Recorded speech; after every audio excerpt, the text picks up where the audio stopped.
అందరికీ నమస్కారం అండి. మీకు అందరికీ మా ఛానల్కి స్వాగతం. ఎలా ఉన్నారు మీరంతా? నేనైతే చాలా బాగున్నాను. మీరు కూడా బాగున్నారని తలుస్తున్నాను. కల్పనాదేవి కలం పేరుతో గాయత్రీదేవి గారు రచించినటువంటి జ్ఞానోదయం నవల 30వ భాగాన్ని చదువుతున్నాను. కృష్ణ పెళ్లికి ఆహ్వానించడం కోసం పెళ్లి కూతురు చూస్తావా అంటూ స్వర్ణను అక్కను తీసుకుని పద్మ దగ్గరకు వచ్చాడు.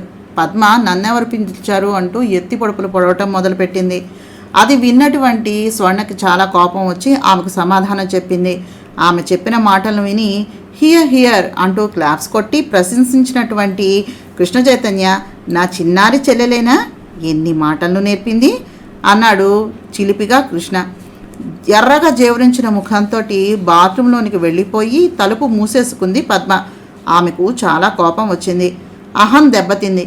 కానీ స్వర్ణ మాటల్లోని నిజము పదును మనసుకు గుచ్చుకున్న పెళ్ళై అంటే ఆడ మగ పక్క మీద పొల్లి దైహికమైనటువంటి అవసరాలు తీర్చుకునే బంధం మాత్రం కాదు. ఇంటా బయట ఇల్లాలిగా ఓ గుర్తింపు గౌరవం మన్నన పొందాలంటే తను ముందు ఇల్లాలిగా ప్రవర్తించడం మొదలు పెట్టాలి, చాలా మారాలి అని అర్థమైంది. కనకాంబిక మందిరంలో మోక్షాంబికను చూశారు అంతా వెళ్ళి. శిరస్సున కిరీటం పెడితే సాక్షాత్కరించినటువంటి అమ్మవారిలా ఉన్న ఆ దివ్యమంగళ విగ్రహాన్ని చూసి అంతా అప్రతిభులైపోయారు.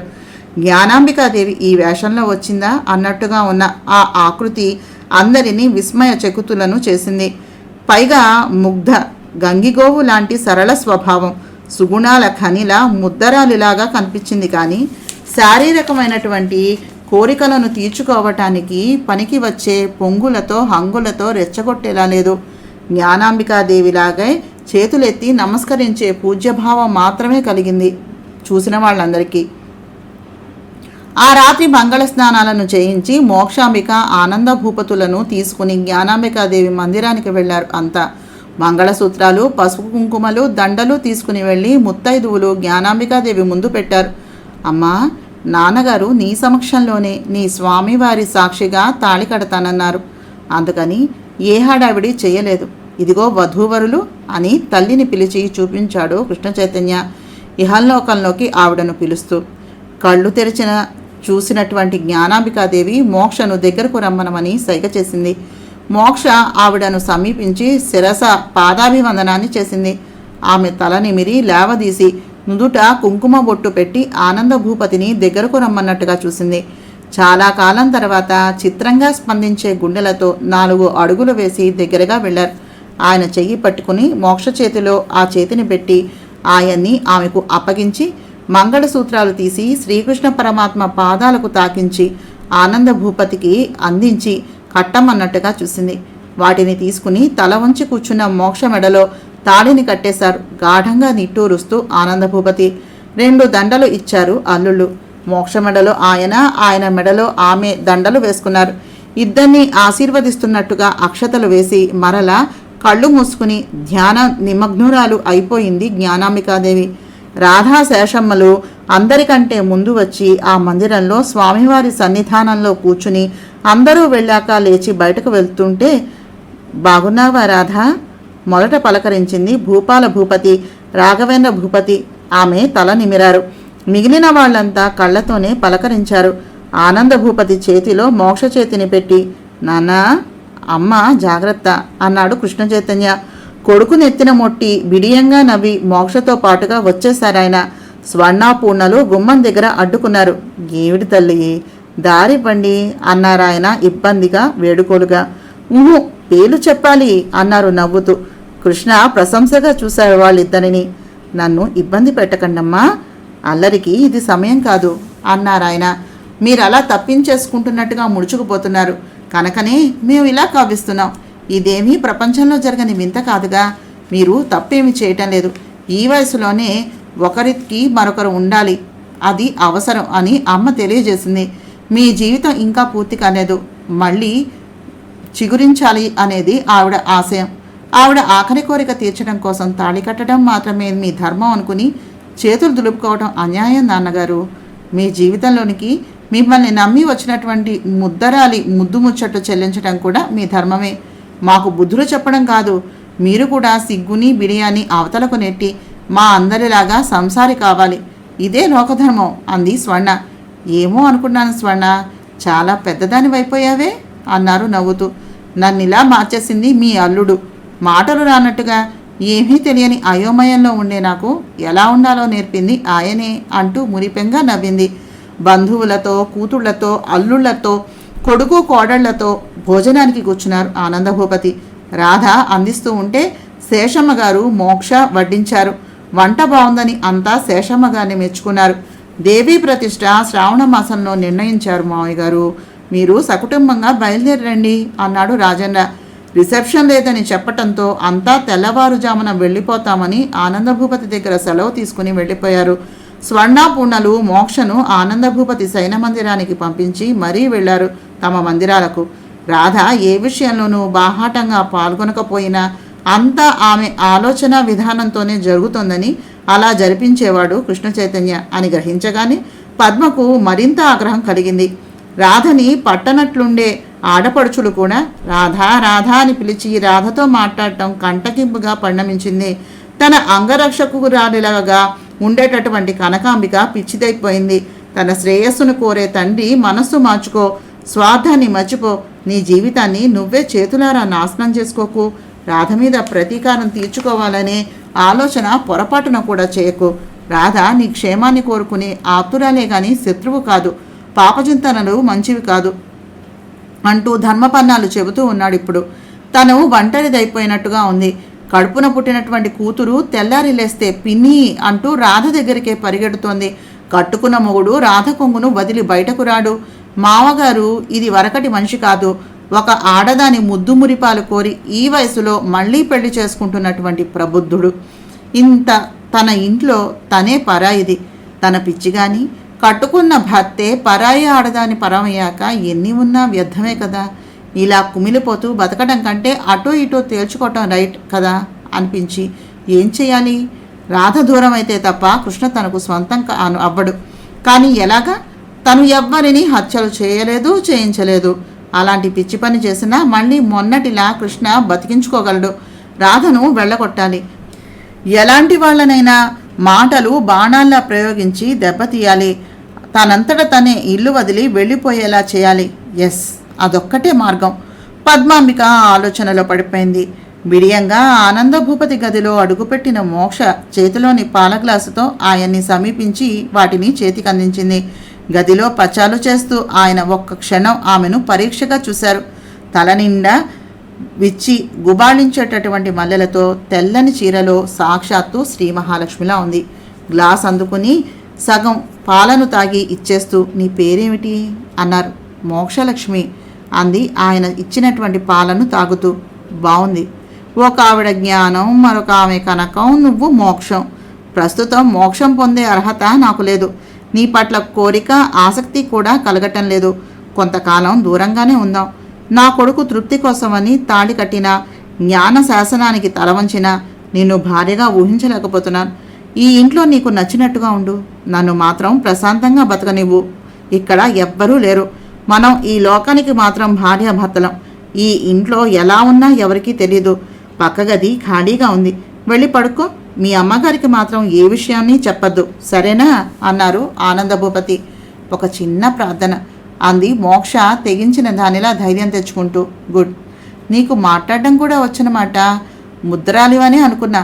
పిసరంత గడుసుదనం, వీసమంత జానతనం కూడా ఉన్నాయన్నమాట. Good, very good. ఏమిటో ఆ ప్రార్థన అన్నారు కనుబొమ్మలెత్తి అలవోకగా చూస్తూ ఆనందభూపతి.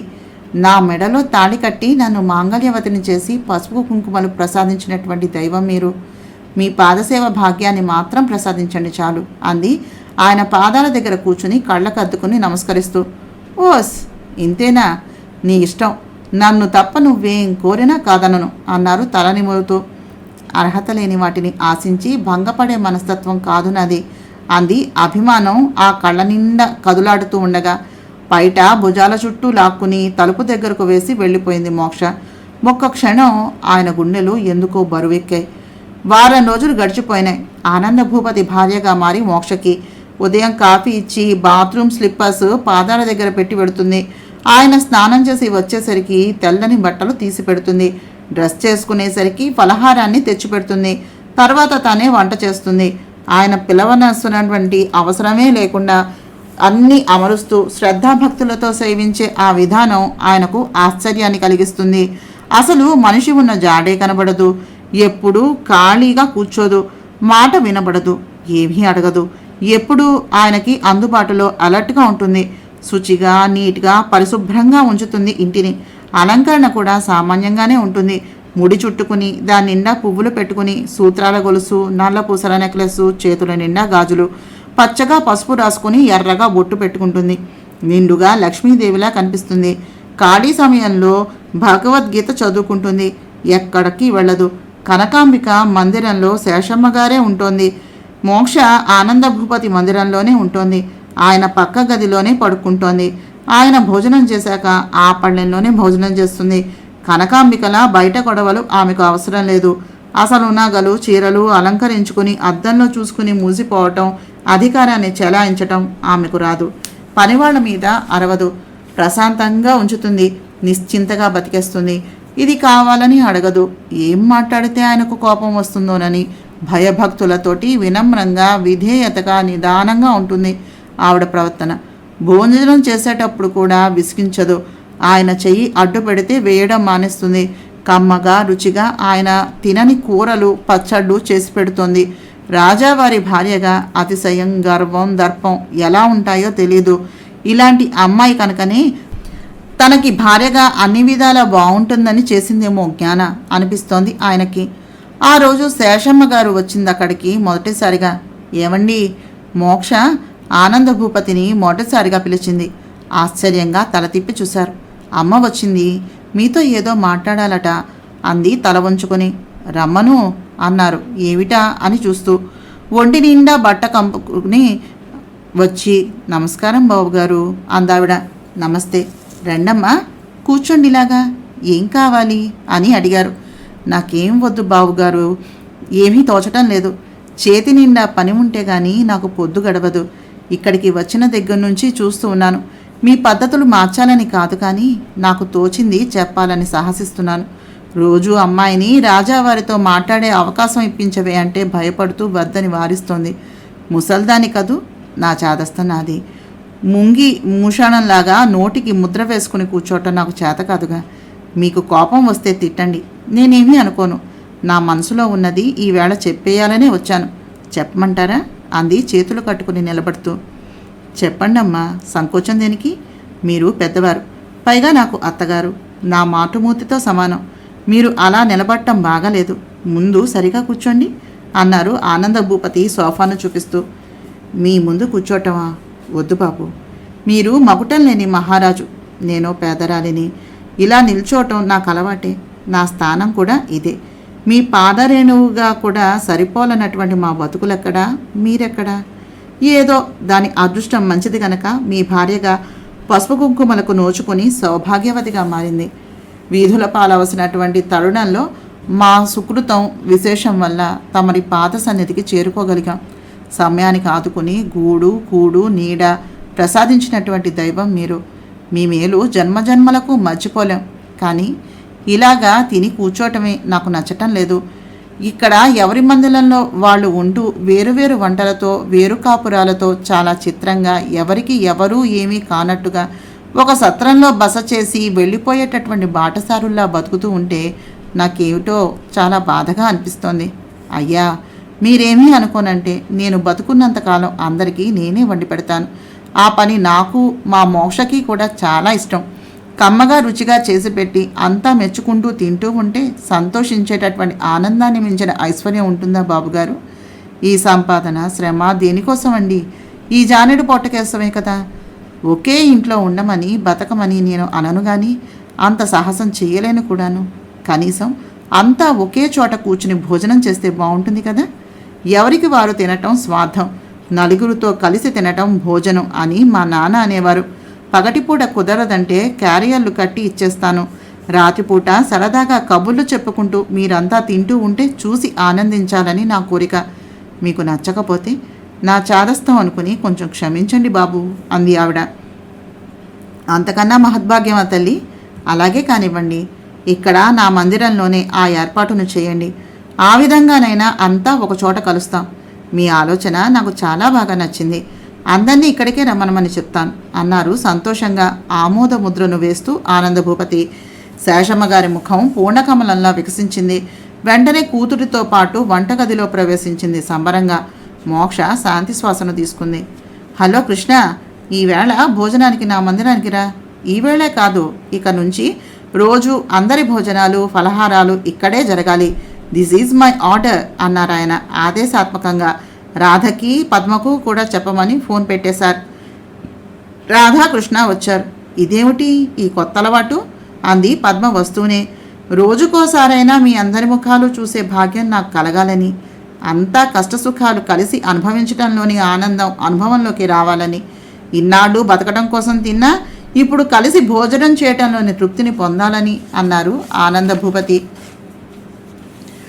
మా అమ్మ చిన్నప్పుడు వండి పెట్టందో లేదో నాకు గుర్తులేదు. అమ్మా, మీ చేతి వంట చాలా కమ్మగా రుచిగా చాలా బాగుంది.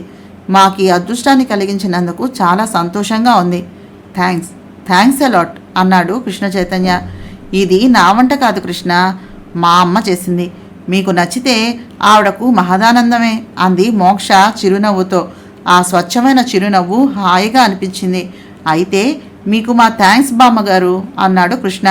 ఊహూ, మీకు అమ్మమ్మగారు, మాకు బామ్మగారు అంది రాధ నవ్వుతూ. వరసలు వద్దు, మాతృమూర్తిగా ఆకలి తీరుస్తున్న ఆవిడ మాతాజీ అన్నారు ఆనందభూపతి మాతృమూర్తిగా భావిస్తూ పూజనీయంగా. అప్పటి నుంచి అంతా శేషమ్మ గారిని మాతాజీ అని పిలవటం మొదలుపెట్టారు.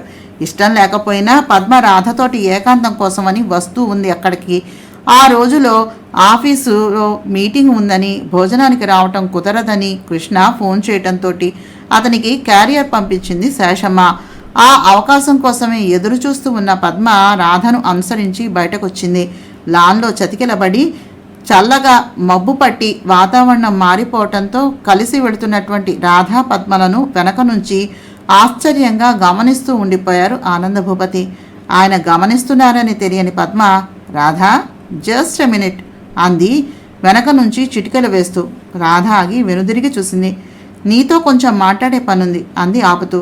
చెప్పండి అంది రాధ అక్కడే నిలబడుతూ. ఇక్కడా అంది చుట్టూ చూస్తూ.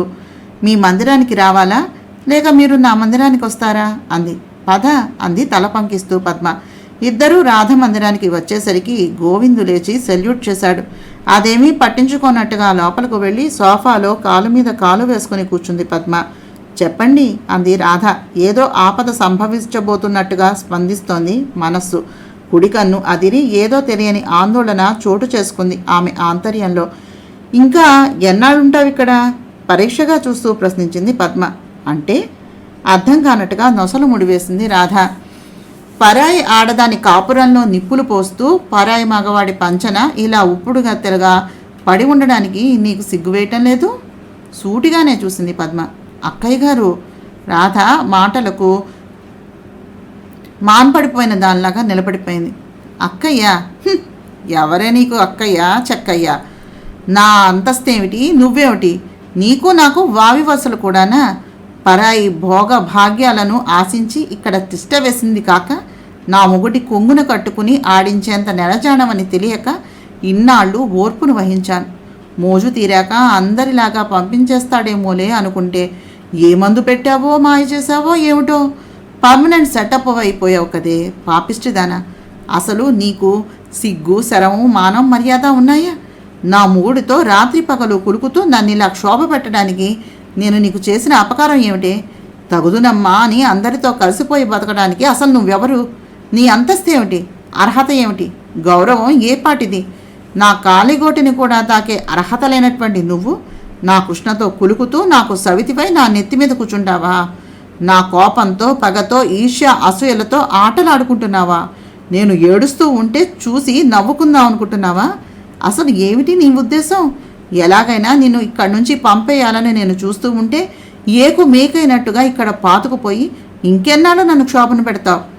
ఎన్నాళ్ళు నా కన్నీటితోటి జలకాలాడతావు? అసలు నీకు మనసు మానవత్వం సంస్కారం కూడా నశించిపోయాయా?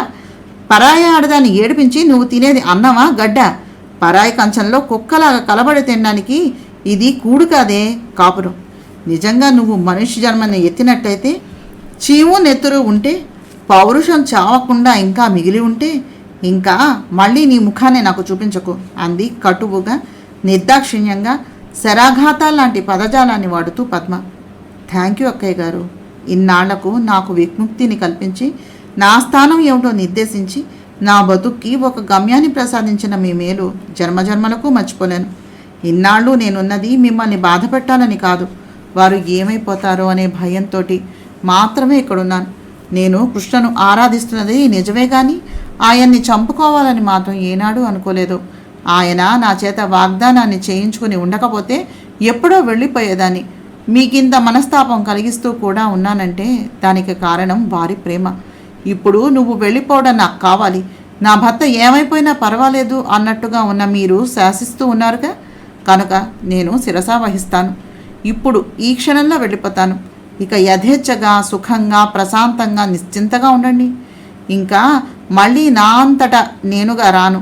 ఉంటాను, ఒక్క క్షణం ఉండండి, ఇప్పుడే వస్తాను అని గబగబా పైకి వెళ్ళిపోయింది రాధిక. అంత వెంటనే వెళ్ళిపోతానంటుందని ఊహించని పద్మ ఆనంద ప్రకంపిత మానసంతో ఎదురు చూస్తూ ఉంది ఆ శుభతరుణం కోసం. మెట్ల పక్కన నిలబడి సంతోషంగా వింటూ ఉన్న నరసమ్మకు అంతలోనే భయం వేసింది. ఆనంద భూపతికి కానీ కృష్ణ చైతన్యకు కానీ కొరడా తీస్తే? బయట నిలబడిన గోవిందుకు లోపల సంభాషణ వినబడటం లేదు. కానీ పద్మ వచ్చిందంటేనే ఏదో తెలియని భయంతో వేగంగా కొట్టుకున్నాయి అతని గుండెలు. తను వచ్చేటప్పుడు కట్టుకున్నటువంటి అతి సామాన్యమైనటువంటి తెల్ల చీరను కట్టుకుని మెడలోని సూర్యపథకం గొలుసుతో పాటుగా అన్నీ తీసి పద్మకు పట్టుకుని వచ్చి పద్మ పాదాల దగ్గర పెట్టి, సెలవు, ఇక వారు ఏమైనా నా బాధ్యత లేదు, ఇది మీ స్వయంకృతం మాత్రమే అనేసి బయటకు వచ్చేసిన రాధిక, గోవిందు కారును తీయి అంది ఆదేశాత్మకంగా. చిత్తం అంటూ వెళ్ళి కారు డోరు తెచ్చి పట్టుకున్నాడు. రాధ కూర్చోగానే తను డ్రైవింగ్ సీట్లో కూర్చుని స్టార్ట్ చేసి పోనిచ్చాడు. కట్టుబట్టలతో వెళ్ళిపోతున్న రాధను చూసి గర్వంగా నవ్వుకుని తన మందిరానికి చేరుకుంది పద్మ. అంతవరకు శిలవలే నిలబడిపోయిన నరసమ్మ తెప్పరిల్లింది. నిందా నేరం తన మీదకు రాకుండా చూసుకోవాలని ఆనంద భూపతి మందిరానికి పరిగెత్తింది. లాన్లోనే కూర్చుని కళ్ళు మూసుకుని కుర్చీకి జారగిలపడి చల్లగా వీచేటటువంటి గాలిని ఆస్వాదిస్తూ ఉన్న ఆయన, ఘోరం జరిగిపోయింది బాబుగారు అంటూ గుండెలు బాదుకుంటూ వచ్చిన నరసమ్మను కళ్ళు తెరిచి ఉలికిపాటుగా చూస్తూ, ఏమిటి నీ గోల అన్నారు విసుగ్గా. మరి పద్మమ్మ గోరు రాధమ్మ గోని వెళ్ళిపోమన్నారు బాబు. ఆయమ్మ గోవిందుని బండి తీయమని వెళ్ళిపోనాది అంది గబగబా. ఏమిటి నువ్వు అనేది? ఆయన తుళ్ళిపడ్డారు. నిజం బాబు, సత్య ప్రమాణకంగా చెబుతున్నా అంటూ తల మీద చెయ్యి పెట్టుకుని చెప్పింది. భగవంతుడా! ఆనంద భూపతి మూర్ఛపోయారు. అయ్యో భగవంతుడా! అమ్మ మోచ్చమ్మ, తల్లి శేషమ్మ గురు, అమ్మ రెండమ్మ, అయ్యగోరు పడిపోనారు అంటూ పెద్ద పెద్ద కేకలు వేసింది నరసమ్మ. ఆ కేకలకి అంతా పరిగెత్తుకుంటూ వచ్చి డాక్టర్ గారికి ఫోన్ చేశారు. ఎక్కడికి వెళ్ళాలమ్మా? కోటద్వారాన్ని దాటించి ప్రశ్నించాడు గోవిందు. బస్ కాంప్లెక్స్ పోనివ్వు, దారిలో ముస్లిం స్త్రీలు వాడే ఓ బురకాని మాత్రం తీసుకో అంది కళ్ళు మూసుకునే. గోవిందు బురకాను తీసుకుని వచ్చాడు. దాని కారులోనే వేసేసుకున్న రాధిక కాంప్లెక్స్ ముందు ఆగి, నాకు 10 రూపాయలు ఇవ్వు అంది చెయ్యి చాపి. 100 ఇవ్వబోయాడు. 10 చాలు అని తీసుకుని, ఇంక నువ్వు వెళ్ళిపో అంది సెలవు ఇస్తున్నట్టుగా. కానీ అమ్మా, మీరెక్కడికి? అది నాకే తెలియదు. నన్ను నా కర్మానికి వదిలే ప్లీజ్. చేతులు జోడించింది. గోవిందు గుండెలు తరుక్కుపోయే బాధతోటి వెనుదిరిగి కారులో కూర్చుని కృష్ణాపురానికి వెళ్ళిపోయాడు. ఆ కారు కనిపించకుండా పోయాక దీర్ఘంగా నిట్టూచి పబ్లిక్ టెలిఫోన్ బూత్ నుంచి ఓ నెంబర్ డయల్ చేసి 2 నిమిషాలు మాట్లాడింది. డాక్టర్ సుచిత్ర సపర్యలతోటి ఆనంద భూపతికి తెలివి వచ్చింది. ఏమైందన్నయ్య గారు అంది ఇంజెక్షన్ చేస్తూ. ఇంకా ఏం కాలేదమ్మా, ఇక ముందు మాత్రం ఏం జరుగుతుందో అనూహ్యం అన్నారాయన. అంటే? ఆవిడ నొసలోను ముడివేసింది. మోక్ష, శేషమ్మ ఆదుర్దాకా చూస్తూ ఉన్నారు. పద్మ రాధను వెళ్ళగొట్టిందట క్లుప్తంగా చెప్పారు. మై గాడ్, నాకు తెలియదే. తల్లిని నేను బతికి ఉండగా ఎక్కడికి వెళ్ళిందది అంటూ సుచిత్ర స్పృహను కోల్పోయింది. ఆవిడ కోసమని అదివరకటి ఫ్యామిలీ డాక్టర్ని పిలిపించారు. నరసమ్మ, నువ్వు వెళ్ళి రాధ మందిరంలో ఉండు. కృష్ణకు ఈ విషయాన్ని నేను చెప్పలేను, నువ్వే ఆ పుణ్యాన్ని కట్టుకో అన్నారు. నరసమ్మ వెళ్ళిపోయింది. గోవిందు వస్తూనే ఆనందభూపతిని కలుసుకుని జరిగిన సంగతిని చెప్పేశాడు. రాధా, రాధా, ఓ రాధా, ఎక్కడున్నావు? ఈవేళ ఏం జరిగిందో తెలుసా? గుర్రపు కోచ్ దిగి లోపలికి వస్తూనే రాధను పిలుస్తూ ఇల్లంతా తిరిగేస్తున్నాడు హడావిడిగా కృష్ణ చైతన్య. గుర్రపు కోచు శబ్దం వినగానే దానికోసమే ఎదురు చూస్తూ ఉన్న పద్మ బాల్కనీలోకి వచ్చి రాధ మందిరం వైపు ఊపిరి బిగపట్టి చూడసాగింది. ఏమంటాడు? కొడతాడా? తిడతాడా? కోపంతో పళ్ళు కొరికి నువ్వు వద్దు నాకు పో అంటాడా? రాధని వెదికి పట్టుకుని రావడానికి ప్రయత్నిస్తాడా? పద్మ ఉద్విగ్న భరితురాలవుతూ ఎదురు చూస్తూ ఉంది, కృష్ణ ఏం చేస్తాడో తెలియని ఆతృతతోటి. నరసమ్మ, రాధ కనిపించదేమిటి? ఎక్కడికి వెళ్ళింది? కొంచెం విసుగ్గా ప్రశ్నించాడు. రాధమ్మ గారు లేరు బాబు అంది భయం భయంగా చూస్తూ. లేదా?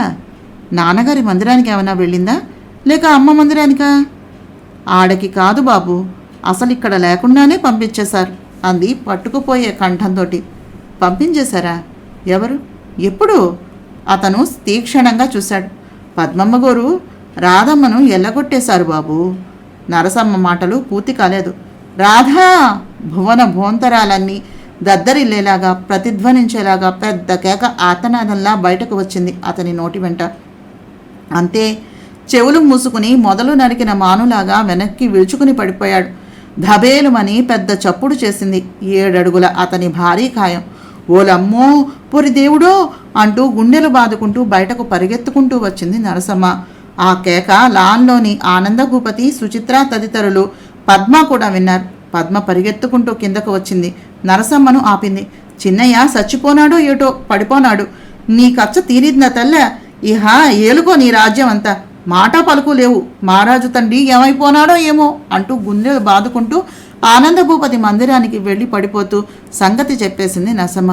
కృష్ణ అంటూ ముందు ఆనందభూపతి, తర్వాత సుచిత్ర, ఫ్యామిలీ డాక్టర్, మోక్ష, శేషమ్మలు ఒకరి వెంట ఒకరు పరిగెత్తుకుంటూ వెళ్ళి చూసేసరికి చూపు మాట లేని మరో లోకంలో పడి ఉన్నాడు శవాకారంలా కృష్ణ.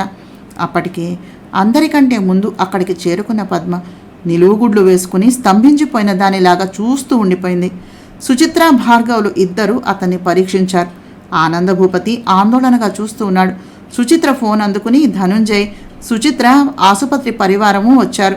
కృష్ణ చైతన్యను సాయం పట్టి తీసుకుని వెళ్ళి బెడ్ మీద పడేసి సెలైన్ అమర్చారు. తర్వాత ఆక్సిజన్ని తగిలించారు. ఆ మందిరమే ఒక ఆసుపత్రిలా మారిపోయింది. అంతా వచ్చేశారు. ఎక్కడెక్కడ నుంచో డాక్టర్లు వచ్చారు. వ్యాధి ఫలానా అని తేల్చి ఎవ్వరూ చెప్పలేని స్థితిలో ఉన్నాడు కృష్ణ చైతన్య. 4 రోజులకు బతికి ఉన్న వాళ్ళందరూ పీనుగుల్లా మారిపోయారు. కానీ అతనిలో చలనం లేదు. 2 నిమిషాలకు ఒకసారి అతని పెదవులు కదిలి రాధా రాధా అని కలవరిస్తున్నాయి. ఉలుకు పలుకు లేని తండ్రిని చూసి విజ్జి ఏడుపు. కడుపు చెరువైపోతోంది వినేవాళ్ళకందరికీ. చూసేవాళ్లకు కళ్ళు చెరువుల్లా మారిపోతున్నాయి. భూపాల భూపతికి వార్త అంది వచ్చాడు. నాన్న అంటూ పరిగెత్తుకుంటూ వెళ్ళి తండ్రిని వాటేసుకుంది పద్మ. ఇప్పుడు జీవితాంతం కూర్చుని హాయిగా ఏడవ్వే. ఇక నీకు మిగిలింది ఆ ఏడుపే. చిలక్కి చెప్పినట్టుగా చెప్పాను. తీవ్ర నిర్ణయాలు తీసుకుని నీ కాపురంలో నువ్వే నిప్పులు పోసుకోకమ్మా అని. విన్నావా? నీ స్వార్థం, అసూయ, నీ ద్వేషం, నీ పగ, నీ ఈష నిన్నే నాశనం చేశాయే. రాధకు విషం తినిపించి కనకమ్మ పిచ్చాసుపత్రి పాలైంది. నువ్వు చేతుల భర్తను చంపుకుని నాన్న వద్దు వద్దు ఆ మాట అనకండి అంది చెవులు మూసుకుని కింద చతికిల పడిపోయి హృదయ విదారకంగా ఏడుస్తూ పద్మ. గెడ్డం మాసి లోతుకుపోయిన కళ్ళతో నిద్రాహారాలు లేకుండా ఏడుస్తూ ఉన్నారు ఆనందభూపతి. స్వర్ణ, పూర్ణ భర్తలతో పాటుగా వచ్చారు. ఎవరిని ఓదార్చాలో ఎలా ఓదార్చాలో అర్థం కావట్లేదు ఆ ఇద్దరికి. విషయం అంతా వచ్చి చూసి తను ప్రగాఢ సానుభూతిని చూపించి వెళుతూ ఉన్నారు. చివరికి మమ్మల్ని అందరినీ చావమన్నావా, మా కోసం తింటావా అని పీక మీద కూర్చుని ఆనందభూపతి చేత 4 మెతుకులు తినిపించారు కూతుళ్ళు. ఆయన తిన్నాక మోక్ష, శేషమ్మలు ఎంగిలి పడుతున్నారు. పద్మచేత భూపాల భూపతి చస్తానని బెదిరించి తినిపిస్తున్నారు. కృష్ణకు ముక్కు ద్వారా గొట్టాలు అమర్చి పాలు, మజ్జిగ, పళ్ళరసాలు లోపలికి పంపిస్తున్నారు డాక్టర్లు. అసలు అతనికి ఏ వైద్యం చేయాలో తెలియక జుట్టు పీక్కుంటూ ఉన్నారు వచ్చిన వైద్యులు. పద్మకి కృష్ణ మాటలు గుర్తుకొస్తున్నాయి. రాధ లేకపోతే నేను బతికి ఉన్న శవంగా మారిపోతాను. ఆ మాటలు తనను బెదిరించడానికి అన్నాడు అనుకుంది ఆ రోజున. నిజంగా జీవోత్సవంగా మారిపోతాడని కలలో కూడా ఊహించలేదామే. ఇప్పుడు ఏం చెప్తే అతను వింటాడు? ఎలా లేవదీయగలదు? అసలు ఏం చేస్తే బతుకుతాడు? మళ్ళీ అతనిలో ప్రాణం ఎవరు పోయగలరు? ఆ రాధ ఎవరో గాని ఆమెను రప్పించడం తప్ప మార్గాంతరం తోచడం లేదమ్మా అన్నారు 10 రోజుల తర్వాత చేతులు ఎత్తేస్తూ డాక్టర్లు. ఆనంద భూపతి రోష కషాయిత నేత్రాలతోటి చూశారు పద్మ వైపు. ఆ చూపు కనుక శక్తి ఉన్నట్లయితే ఆమె భగ్గున మండి మాడి మసి అయిపోయేదే. అమ్మో, మనుషుల్లో ఇంతింత కుత్సితాలు కుతంత్రాలు కుట్రలు ఉంటాయా? నేను అసలు నమ్మలేకపోతున్నాను స్వర్ణ. రాధను వెళ్ళగొడితే తనొక్కతే సర్వాధికారినిలాగా బతకచ్చని కలలు కంది పాపం. మొదటికే మోసం వస్తుందని అనుకోలేదులా ఉంది. ఇప్పుడు మొగుడి మాట లేదు, చూపు లేదు. అసలు బతుకున్నాడో లేదో తెలియని స్థితిలో అచేతనంగా ఎలా పడి ఉన్నాడో చూడు అంటోంది పూర్ణాంబిక. పద్మ మొహం మీదే మనస్సులో ఉన్నది అంతా విషంలాగా కమ్మేస్తూ. ఆశ, వ్యామోహం, స్వార్థం, అహం, అతిశయం తప్ప అసలు వదినకు మంచి చెడు విచక్షణ జ్ఞానం ఉందా? ఉంటే ఇలా చేయగలదా? రాధ ఎవరికైనా ఉపకారమే గాని అపకారం ఎరగదు. అందరూ నా వాళ్ళు అనుకునే నిష్కల్మషమైనటువంటి హృదయరాలు. అక్కడికి వదినకు ఎక్కడ కోపం వస్తుందోనని భోగభాగ్యాలు అందుబాటులో ఉన్న అలంకరణ కూడా లేకుండా మంచి చీర నగ ధరిస్తే ఎవరేమనుకుంటారో ఎవరు ఏమంటారో అని పేదరాలిలాగే ఉండిపోయిందే కానీ నాన్నగారు కొనిచ్చిన నగలు చీరలు కానీ ముట్టుకోలేదు. నవ్వితే ఏమంటుందో, మాట్లాడితే ఏమంటుందో, కనబడితే ఎక్కడ బాధపడుతుందో వదిన అని నిత్యం వదిన సుఖ సంతోషాల కోసమే ఆలోచిస్తూ జాగ్రత్తగా పొందికగా బతికిన దేవత రాధ. అమ్మ అంటే ఏమిటో, మాతృ మమత అంటే ఏమిటో, తల్లి ప్రేమ ఎలా ఉంటుందో తెలియని నాకు 2 నెలల పాటు సర్వము తనే అనిపించేంత జాగ్రత్తగా నాకు ప్రపంచ జ్ఞానాన్ని నేర్పించినటువంటి దయామయి రాధ. అసలు అలాంటి మనిషిని ఈ మహాతల్లి ఇల్లు నుంచి ఎలా వెళ్ళగట్టగలిగిందో నాకు ఇప్పటికీ అర్థం కావట్లేదు. అసలు ఆ మనసు ఎలా ఒప్పిందో అంటూ ఉంటే స్వర్ణకంఠం దుఃఖంతో పూడుకుపోయింది. ఎవరికైనా తన దాకా వస్తే కానీ విషయం అర్థం కాదనుకుంటాను కదండి. సరే, మరి ఈ ఎపిసోడ్ ఇంతటితోటి ముగిస్తున్నాను. జ్ఞానోదయం నవలను చదువుతున్నా. ఇది 30వ ఎపిసోడ్ అండి. నా ప్రయత్నం మీకు నచ్చేటట్లయితే తప్పకుండా మా ఛానల్ సబ్స్క్రైబ్ చేసి షేర్ చేసి లైక్ చేసి కామెంట్ చేయండి. తప్పకుండా మా 2 ఛానల్స్ను సబ్స్క్రైబ్ చేస్తూ కామెంట్ చేస్తూ ఉండండి. మాకు కొంచెం ఇంకా మంచి నవలలు చదవాలని అనిపిస్తుంది. చెప్పాను కదా. నమస్తే.